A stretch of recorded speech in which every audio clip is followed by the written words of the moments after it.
சுத்திகரிப்பு. ஒரு Sunday school teacher class நடக்கும் வேளையில் அங்கு இருந்த சிறு பிள்ளைகளை பார்த்து ஒரு கேள்வி கேட்டால், ஏசப்பா உங்களுக்கு என்னவாக இருக்கின்றார்? பிள்ளைகள் ஒருவருக்கு பின் ஒருவராக பதில் சொன்னார்கள். ஒரு சிறுமி, ஏசப்பா என்னுடைய நல்ல மேய்ப்பராக இருக்கிறார் என்றாள். ஒரு சிறுவன், ஏசப்பா எனக்கு லைட் ஆக இருக்கிறார் என்றான். மற்றொருவன், அவர் எனக்கு ஹெல்பர் ஆக இருக்கிறார் என்றான். மற்றொரு சிறுமி, ஏசப்பா எனக்கு தாயும் தந்தையுமாக இருக்கிறார் என்றாள். ஒரு சிறுமி, ஏஞ்சல் என்பவள், ஏசப்பா எனக்கு சோப் ஆக இருக்கிறார் என்றாள். டீச்சர், ஏஞ்சல் என்ன சொல்லுகிறாய் என்று கேட்டாள். அதற்கு ஏஞ்சல், சோப் நம்முடைய அழுக்கை எல்லாம் கழுவி நம்மை விட்டு அகற்றுகிறது, மேலும் நம்மை சுத்தமாக்கி நல்ல நறுமணத்தை நமக்கு கொடுக்கிறது. அது போலவே ஏசப்பா நம் பாவங்களை கழுவி நம்மை சுத்தமாக்குகிறார் என்றாள்.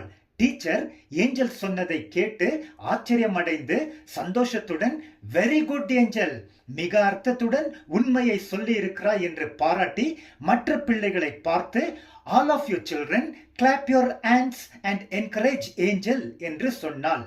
ஆம் பிரியமானவரே, இயேசு கிறிஸ்துவின் ரத்தம் நம்முடைய பாவங்களை கழுவி நம்மை பூரணமாக சுத்திகரிக்கின்றது.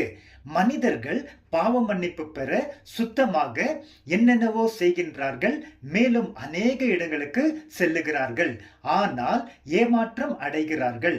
இயேசு கிறிஸ்துவின் விலை உயர்ந்த பரிசுத்த ரத்தம் இல்லாமல் பாவங்கள் கழுவப்பட்டு சுத்திகரிப்பு பெறுவது கூடாத காரியம்.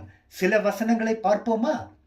தேவனின் குமாரனாகிய இயேசு கிறிஸ்துவின் ரத்தம் எல்லா பாவங்களையும் நீக்கி நம்மை சுத்திகரிக்கும். நம்முடைய பாவங்களை நாம் அறிக்கையிட்டால் பாவங்களை நமக்கு மன்னித்து எல்லா அநியாயத்தையும் நீக்கி நம்மை சுத்திகரிப்பதற்கு தேவன் உண்மையும் நீதியும் உள்ளவராக இருக்கிறார். 1 யோவான் 1:7-9. காளை, வெள்ளாட்டுக்கடா இவைகளின் இரத்தமும் தீட்டுப்பட்டவர்கள் மேல் தெளிக்கப்பட்ட கடாரியின் சாம்பலும் சரீர சுத்தம் உண்டாக பரிசுத்தப்படுத்தும் என்றால், நித்திய ஆவி ஆனவராலே தம்மை தாமே பழுதில்லாத பலியாக தேவனுக்கு ஒப்பு கொடுத்த கிறிஸ்துவினுடைய ரத்தம் ஜீவனுள்ள தேவனுக்கு ஊழியம் செய்வதற்கு உங்களுடைய மனசாட்சியை செத்த செயல்கள் இல்லாமல் சுத்திகரிப்பது எவ்வளவு நிச்சயம். எபிரேயர் 9:13-14. பிரியமானவரே, நாம் இயேசு கிறிஸ்துவின் இரத்தத்தால் கழுவப்பட்டவர்களாய் சுத்தமாக வாழ்ந்து தேவ சித்தத்தை செய்வோம். ஆவியானவருடைய உதவி நமக்கு உண்டு. தேவனுக்கே மகிமை. ஆமென்.